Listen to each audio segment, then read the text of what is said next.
What's up, and welcome to the Sixers break room. We're going to be taking a look at the Boston Celtics today, and I kind of want to talk about how the loss of Robert Williams is definitely already being felt. Like I've said in a previous video when I was talking about the Celtics losing Robert Williams, that I think that he was a huge part of what they were doing, obviously defensively, but also on offense. And I think last night's game against the Miami Heat was very indicative of that. Like if we take a look at this first clip here, right, we're going to have Jimmy Butler attacking the basket. And you can just see when Jimmy attacks the basket here, our rim protector in this lineup, I guess you could say, is Al Horford. And you can just see like it's different, right? Like Albert Horford here, first of all, he's not really stepping up right away. He's kind of slow to react. But even just challenging this at the rim, I mean, you got to think that this is a play right here that Robert Williams usually makes. Robert Williams gets a hand on this, or at the very least, he alters the shot. I mean, Horford is there, but he doesn't alter Jimmy Butler's layup at all, right? Like, I think the Celtics are going to miss having that rim protector there and Robert Williams, that a guy like Horford and Thies, I mean, that's just not the kind of players that they are. Here, you're going to have a little two-man game. You got Bam Adebayo and Jimmy Butler. You get this little dribble handoff here, and you'll see that Tatum is going to kind of get caught on this screen a little bit. Tatum's got to do a better job. I mean, look at the gap here. Like, this would have been very easy for Jason Tatum to get over the top.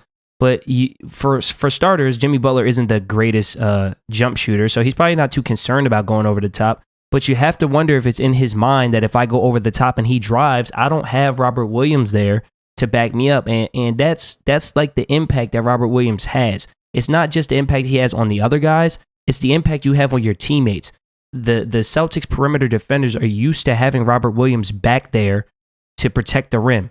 And with him not there, it might change what's going through Jason Tatum's mind and how he's going to defend this. He gets hung up on that screen there, and Jimmy Butler, he has a lane, right? Robert Williams is much more aggressive. He's much more athletic than Horford and Thies is. So, you know, he's gonna step up more and because he's more active, right? He's quicker. He's able to recover better. He's able to block shots. He's much more springy. So you get the soft help. And then even when he does step up, I mean, this isn't much of a contest, right? Like you just playing this back. You just think with a guy like Robert Williams, like it's not this easy for Jimmy Butler. I mean, this is pickup basketball for him. This is another play right here where Robert Williams makes a difference, right? Like take a look at Horford. Horford is not in an easy spot here. Like first of all, he's got to be worried about this Kyle Lowry drive, right? That's number one. You can't let a straight line drive to the basket. Number two, he's going to have Bam rolling off of this screen. And then Jaylen Brown here is going to get beat on a backdoor cut. So he's definitely not in a position that, you know, is conducive for success, right? Like they're putting him in a tough spot here. But I still want to point out just how slow he moves. Like it's like he's in quicksand. He's just not mobile. And it's not Horford's fault. In Horford's day, man, he was a great defender. He was a great interior defender. And there's been a lot of people in my comment section that have been saying how Al Horford is going to step up and you know, be able to fill that void in defense. And I think, and we do this as fans, right? I think naturally we think of Al Horford at his best, not Al Horford right now. And this is the kind of movement and mobility you get from Al Horford right now. Kind of indecisive, doesn't know what to do. And then we give up 2 points.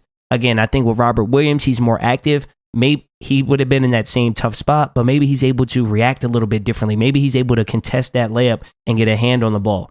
Again, it's something that the Celtics are going to miss. Something else I think they're going to miss not having Robert Williams is not just his athleticism, but it's also his awareness, right? And his instinct. Let's take a look at this play here. You have PJ Tucker, who's in the corner, good, not great shooter, and you have Al Horford covering him there. As this play develops, you're going to see you have this roll. You have this roll from Bam Adebayo. And Al Horford is not even looking at the ball. He has no idea. He doesn't know the roll's coming. He doesn't see the shot going up. He's kind of just playing PJ Tucker right now. He's trusting what's going on over here, right? It's not that he's doing anything wrong. I'm not saying Al Horford is playing bad defense here. But once again, it's just an example of having watched Robert Williams tape. You feel like Robert Williams would have been looking at the ball. He would have been aware of what was going on, head on a swivel, and he would have been able to dive in here, take away this layup. And if you're able to do that, let's just say Al Horford does dive in to that area, and now Al Horford is here taking away the layup. You get Jaylen Brown dropping down to take away the corner three. You would have Williams slide over, and you're still in good defense here, right? But again, he's kind of just caught sleeping. I mean, Father Time is undefeated, and I think Al Horford is just a little bit past his prime, right? And he just doesn't make these plays that I think fans are really hoping he does, that Robert Williams did. Here you're going to have Horford and these all in the same play, right? So again, Al Horford is just late reacting, right? If I just bring that back a little bit, you can even see he's stuck. Now he finally moves, right? Once again, let's take a look at the help side, right? If this is Robert Williams, I think Robert Williams sees this roll happening a little bit earlier, and he would have got here to this spot. He would have beat him to that spot.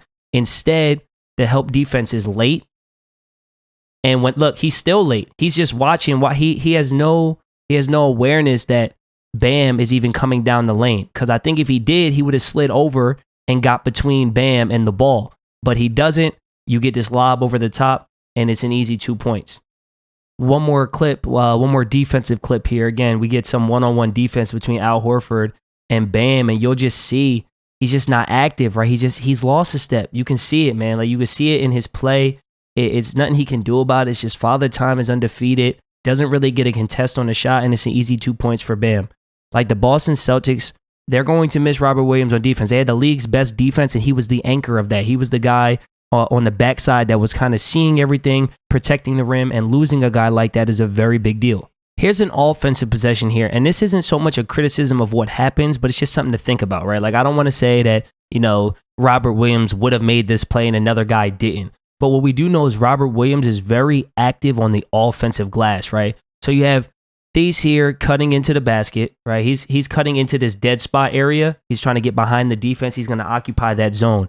And you're going to see as we play this, he gets to that spot there, and now he's kind of watching. And watch as the shot goes up, right? Like Robert Williams, he relocates, right? A shot goes up. Robert Williams is thinking angles. How can I get a rebound here, right? Do I relocate to the middle? Do I try to get position on the inside here and box out Bam Adebayo? He's always working, trying to get an extra 2 points here, a tip out here, but we just watch the ball, and now we're going the other way. Now, I'm not saying he definitely gets that rebound, but I am saying that he gets a lot of offensive rebounds, and that's just another aspect of his game that the Celtics are going to miss, especially come playoff time when every possession matters.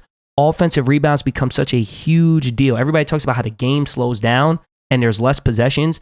Any offensive rebound you get is an extra possession, right? So they're going to miss his activity on the offensive glass. Now, here is an area that I think Horford actually has a strength in that maybe Robert Williams didn't have. Al Horford is a really good passer. So Al Horford is able to handle the ball there. He's able to drive. And look what he does. He draws two. You guys know what I always say. If you draw two, you kick it. Automatic. If there's any young basketball players watching this video, if you draw a second defender, you got to give the ball up. He draws a second guy. He's able to keep his head up. He's able to make this pass. And that's something that Al Horford adds to the offense. And with him getting more minutes, you're going to see more easy looks offensively in that aspect. Here's a clip, some transition offense here. You're going to have Al Horford setting a ball screen right here for Jaylen Brown to attack. Now, something I want you guys to take a look at as we play this forward here is watch what Horford does after the screen. Sets a screen, and he kind of just slowly fades to the three-point line area, right? Al Horford is very comfortable shooting from outside, but this is just another example of how the Celtics created easy looks on offense because of Robert Williams and his activity and movement on screens, particularly on off-ball screens, but even on ball screens, Robert Williams is always diving to the basket.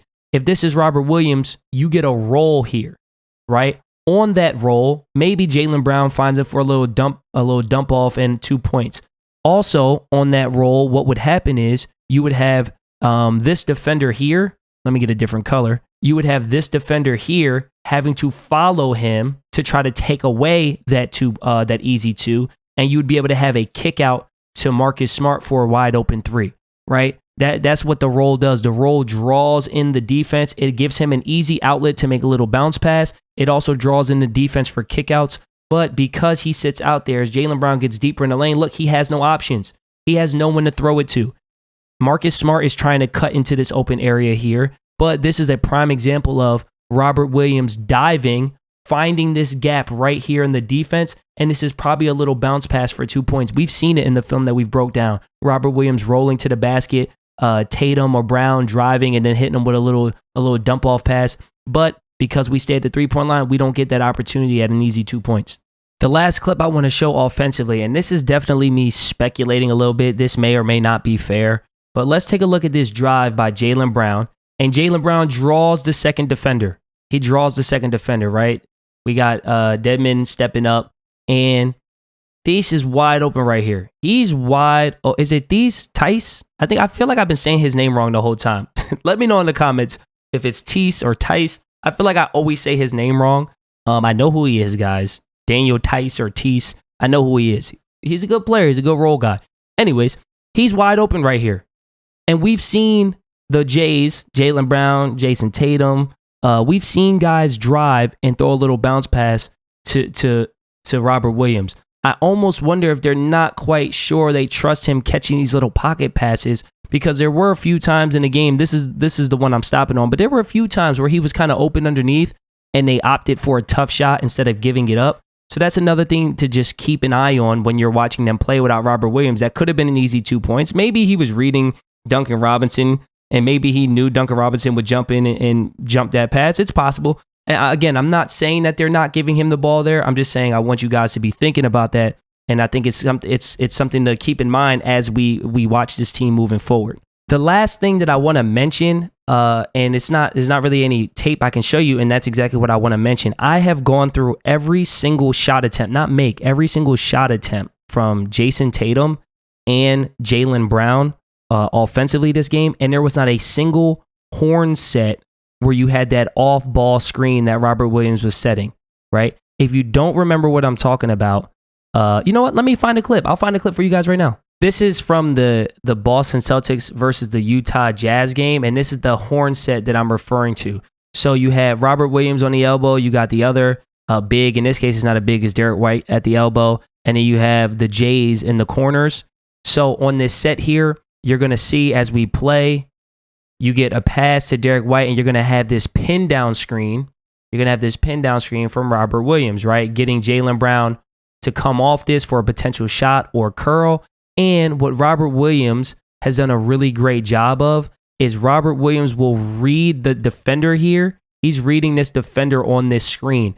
And if there's no contact or he leaves him, he feels like he's got the opening, he'll actually slip this screen to the basket, right? He'll set it and roll right away, or not even really set it, kind of set like a phantom screen and then dive to the basket as they did on this possession. And it becomes a really easy 2 points. So he goes there, boom, I'm going to just slip and roll to the basket, and you get a dunk. Now, that horn set is something that we've seen on every Celtics breakdown that I've done so far. The Celtics against the Jazz, the Celtics against the Nuggets, and the Celtics against the Grizzlies. All three Celtics games that Robert Williams played in, we saw that horn set. But in the game without him against the Heat, they didn't run that set. Is it because they didn't want to give the Heat a look at it on tape? I don't think that's what it is. I mean, these are pros. They know that the Miami Heat are going to get that tape anyway. They're going to know what the play is. Or is it because they don't feel as comfortable with Horford or Thies running that play? I mean, time will tell. It was only one game, but we saw, just based off of last night in the clips that I broke down, and I went through every shot attempt from Tatum and Brown, they didn't run the set once, and it was a very effective set that they ran in the 3 games prior. So yeah, man, we broke down some defensive clips. We took a look at some offensive clips. Ever since I've been breaking down the Celtics film, I've been beating the drum of Robert Williams, saying how much of an impact player he is. I think everybody knows the kind of impact he has on defense, but I think offensively, it's kind of, he's underrated in the impact he makes because of his hustle points, the extra possessions that he gets from offensive rebounds and tipping it out, and also, you know, the slips and the dives and pick and roll and finding the gaps on drives from Tatum and Brown to get easy 2 points. I think his missing time is going to be extremely difficult for the Celtics. I don't know how far they'll get in the playoffs without him, but hey, I want to know what you guys think. Sound off in the comment section below. Is losing Robert Williams a massive deal for the success of the Celtics team? Do you guys think that they'll be able to withstand this injury? He's supposed to be back by round 2 if they make it to round 2. Celtics fans, who is the number one team you would not want to see in round number one without Robert Williams? I think that every Celtics fan will tell you with Robert Williams, they think they could beat anybody if he's healthy. But what is the team you are most concerned about playing in round one if you're not going to have Robert Williams? Sound off in the comment section below. If you made it this far, don't forget to like the video. And of course, subscribe to the channel. I mean, I can't believe all the people that have been subscribing and showing me mad love in the comment section. I appreciate you guys. And I will see you guys on the next one. This is the Sixers Break Room. Peace.